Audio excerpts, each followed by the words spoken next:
lagi teman Surya Online dan juga Triwunjatim.com dengan saya Mayang Esa, ditemani dengan narasumber inspiratif.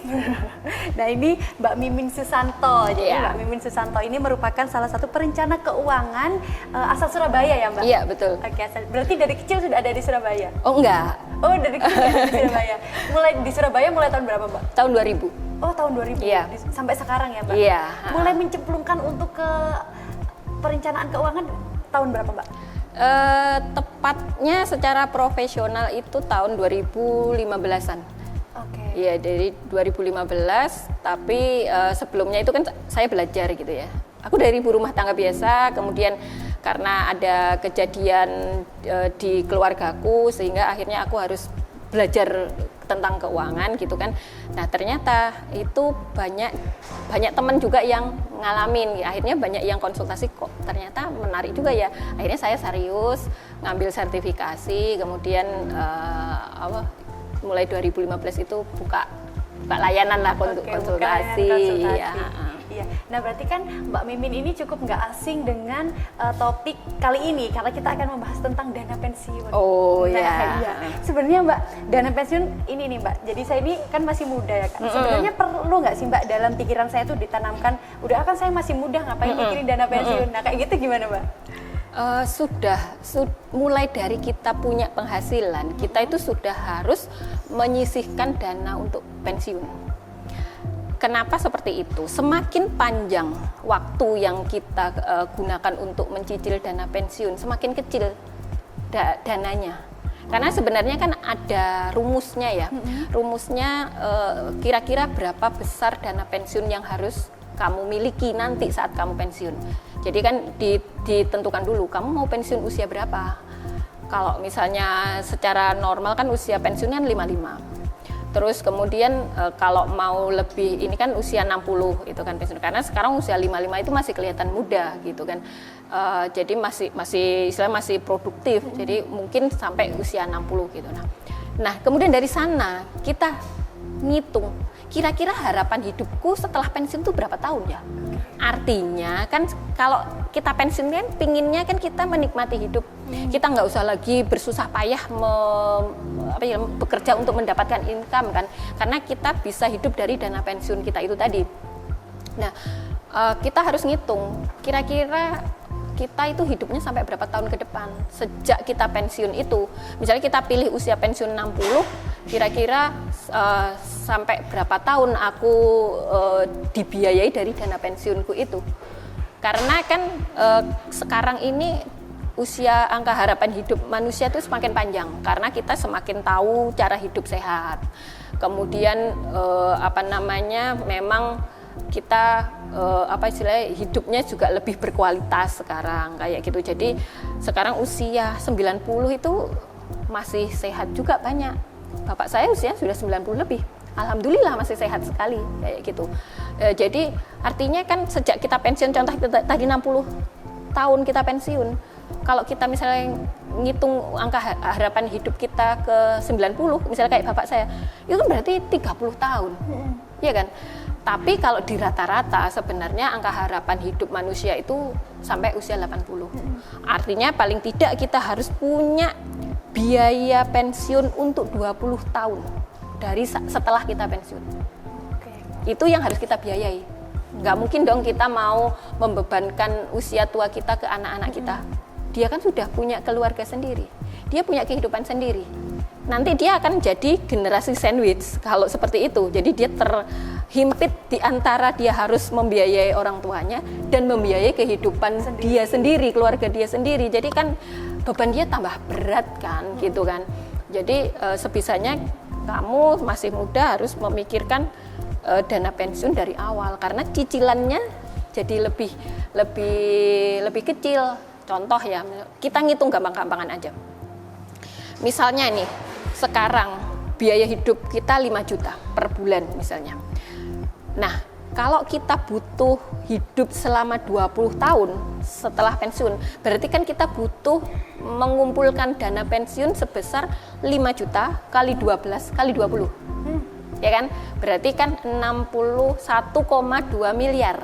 Nah, 1,2 miliar itu berarti yang harus kamu cicil sampai kamu usia pensiun. Misalnya kamu usia berapa sekarang, Maya? 24. 24. Kalau ke angka 60 berarti butuh 30 tahun lebih kan? Iya. Berarti 1,2 miliar itu kita ngitung tanpa inflasi. Tapi sebenarnya kalau kita ngitung retirement plan secara benar itu harus memasukkan inflasi juga. Nanti angkanya itu wow banget. Nah, kalau kita ngitungnya tadi ngitung gampang-gampangan ya tanpa kita ngelihat inflasi. Jadi kamu berarti 1,2 miliar kamu bagi sepanjang 36 tahun. Kira-kira berapa? Ya kan? Bayangkan kalau kamu baru menyiapkannya usia kamu 40. Berarti kan kamu hanya punya waktu 20 tahun. Iya kan? Berarti nyicilnya lebih berat mana? Kamu usia 24 apa usia 40? Lebih berat usia 40. Iya. Dan yang dikumpulkan juga lebih banyak total jumlahnya. Iya, kan? gitu. Jadi kenapa kalau mulai dari kita punya income sekarang, kita harus mulai untuk mencicil untuk dana pensiun. Ada nggak sih Mbak beda penghitungan dana pensiun bagi keluarga muda atau keluarga memang yang sudah mapan gitu? Sebenarnya nggak ada. Jadi variabel untuk ngitung itu kan yaitu tadi kita mau pensiun usia berapa, kira-kira kita mau hidup berapa tahun yang dibiayai dari dana pensiun itu, gitu. Jadi hitungannya dari itu, nanti hitungan lagi dari inflasi dan biaya hidup. Biaya hidup kan masing-masing orang beda. Kalau tadi kita contohkan 5 juta, belum tentu kan orang lain cukup dengan uang 5 juta kan, kayak gitu. Jadi tergantung dia maunya hidup seperti apa. Kayak gitu, kalau dia bilang aku sebulan aja kira-kira 100 juta, ya hitung sendiri butuhnya berapa itu kan gitu. Ya kan, jadi artinya semakin besar juga kebutuhan dia untuk mencicil dana pensiunnya kan gitu. Jadi sangat tergantung masing-masing orang. Jadi nanti tinggal itu tadi kan ketemu mau pensiun usia berapa tahun dia mau dibiayai, artinya mau berapa tahun sih aku hidup itu gitu kan, mau dibiayai itu, terus kemudian besarnya berapa, itu pengaruhnya di sana.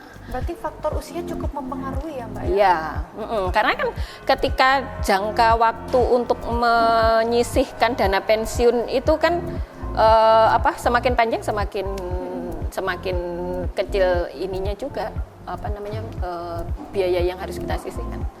Kayak gitu. Mbak, misalnya ini ada kasus gimana kalau seandainya dana pensiun digunakan untuk membuka usaha di masa tua. Nah, itu seperti apa Mbak? Efektif nggak? Kalau saya tidak menyarankan. Oke, kenapa? Kayak gini, jadi kan episode sebelumnya kan saya udah pernah ngomong kita punya impian kan. Okay. Nah, impian kita itu salah satunya adalah punya dana pensiun. Kalau kita pingin nanti kita pas saat kita pensiun punya usaha, kita bikin impian baru. Punya modal usaha yang kita gunakan nanti saat kita pensiun. Jadi pensiun kita tidak kita tidak otak-atik. Sangat beresiko ketika kita menggunakan dana pensiun kita untuk usaha. Kan yang episode sebelumnya kita udah pernah ngomong kan, usaha itu sebenarnya tidak semudah itu, banyak resikonya, makanya jangan semua uang kita cemplungkan di dalam usaha. Kalau usaha itu tidak sesuai rencana, apa yang terjadi? Iya, benar. Sama, bayangkan uang pensiun kita gunakan untuk usaha, bahkan mungkin sampai separuhnya kita gunakan untuk usaha. Kalau sukses, alhamdulillah. Kalau enggak, karena faktornya banyak banget. Padahal kita usianya udah tua. Usia tua itu kan sebenarnya kan kita sudah terbatas ya. Kalau kita misalnya uang pensiun kita sudah sampai habis, terus kita masa mau bekerja? Siapa yang mau menerima orang yang sudah tua? Kira-kira jenis pekerjaan apa yang bisa kita kerjakan? Kan kayak gitu, risiko banget gitu. Jadi kalau memang kita ingin, jadi gini, kan usia 60 kan masih muda, aku kan masih pingin beraktivitas, nanti kalau aku cuma diem, nanti aku pikun. Benar, makanya punyalah impian yang lain. Makanya di pos yang kedua tadi kan ada investasi ya, ada tabungan investasi. Sekian persen untuk ngisi tabungan pensiun, sekian persen untuk ngisi misalnya modal usaha. Kan karena jangka waktunya, misalnya kamu ya, nanti aku waktu pensiun aku pengen buka usaha deh. Usahanya apa dulu? Misalnya toko peracangan gitu ya, gampang-gampangan. Berapa tuh butuh modalnya? Sekian. Oh, nanti 60 tahun ke depan dihitung dengan inflasi ketemu. Berarti nanti pas kamu pensiun, modalmu yang harusnya sekarang misalnya buka toko peracangan itu ada 50 juta. Nanti saat kamu pensiun itu misalnya 1 miliar gitu dengan inflasi-inflasi gitu. Berarti yang harus kamu sisihkan untuk impianmu membentuk dana modal usaha itu tadi berapa?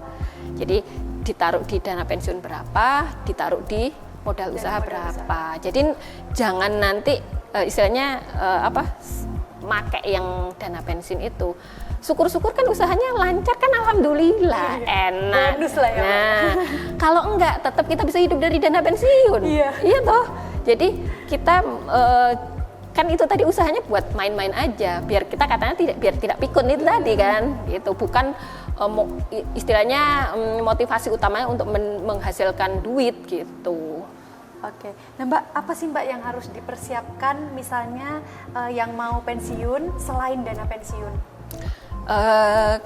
Sebenarnya banyak ya, karena kalau kita lihat orang-orang yang udah pensiun, apalagi beberapa orang yang saya kenal, selain dia punya pensiun tersendiri, dia juga salah satu tadi buka usaha atau dia punya properti yang diproduktifkan. Misalnya dia punya sepanjang ininya dia udah nyicil, dia beli tanah, terus dibangun dijadikan kos-kosan atau dijadikan ruko yang dia sewakan, kayak gitu boleh aja, tapi tetap jangan melupakan yang dana pensiun yang tadi gitu kan. Jadi si usaha itu tadi memang hanya untuk melengkapi aja, bukan tugas utama kita. Kalau sudah pensiun kan harusnya kan ya sudah menikmati hidup aja gitu. Bagaimana Mbak dengan investasi misalnya? Kalau investasi sebenarnya gini, kalau kita tadi di awal sudah menentukan tujuan keuangan kita membentuk dana pensiun, memang kita kan harus berinvestasi. Nah, karena jangka waktunya panjang, saya selalu menyarankan penempatannya itu di instrumen reksadana saham. Karena jangka waktunya panjang, kita tidak terganggu untuk masalah naik turunnya fluktuasinya dari investasi di saham kayak gitu. Terus hasil investasinya bisa lebih tinggi. Jadi yang tadinya kita berharap hanya sekian, ternyata sekian hasilnya, lumayan itu gitu. Di usia seperti saya ini, lebih efektifan asuransi ataukah menabung ataukah investasi yang paling menjanjikan gitu? Kalau ini kayaknya pertanyaannya kurang pas ya. Okay. Karena gini, investasi beda tujuannya untuk apa, nabung beda tujuannya untuk apa, asuransi beda juga. Kita mulai dari asuransi ya. Asuransi itu adalah salah satu cara dalam manajemen risiko. Jadi setiap kita itu pribadi maupun keluarga, kita kan ada risiko-risiko tertentu ya. Bisa sakit, bisa meninggal cepat, kecelakaan, dan lain-lain. Nah, salah satu untuk kita mengatur risiko itu, kita ikut asuransi. Contoh nih, gimana kalau kita sakitnya tiba-tiba kita sakit atau karena kondisi COVID kayak gini kan kita nggak tahu gimana. Walaupun kita sudah berusaha ini, kita aja jaga jarak ya, keluar pakai masker, selalu pakai hand sanitizer. Tapi kan belum tentu kita misalnya terbebas. Maunya kita terbebas, tapi tiba-tiba nih moro-moro nemplok kena. Nah, biayanya dari mana? Nah, itu kita bisa ambil dari asuransi kesehatan. Berarti di recovery dengan iya, gitu. Terus kemudian tadi ada risiko meninggal cepat. Meninggal cepat itu artinya gini, usianya masih muda, kewajibannya masih banyak. Kalau masih muda itu kan kita masih punya cicilan rumah, cicilan mobil, cicilan lain-lain banyak. Anak kita masih kecil-kecil, istilahnya masih butuh biaya yang banyak sampai dia menjadi dewasa dan mandiri kan kayak gitu. Nah, untuk mengatasi resiko itu ambil asuransi jiwa.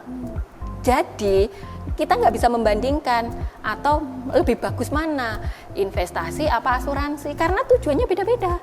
Kalau investasi kita pinginnya adalah mengembangkan aset yang kita miliki, mengembangkan uang yang kita punya kayak gitu. Jadi aku punya uang 10 juta, 10 tahun lagi berkembang menjadi berapa.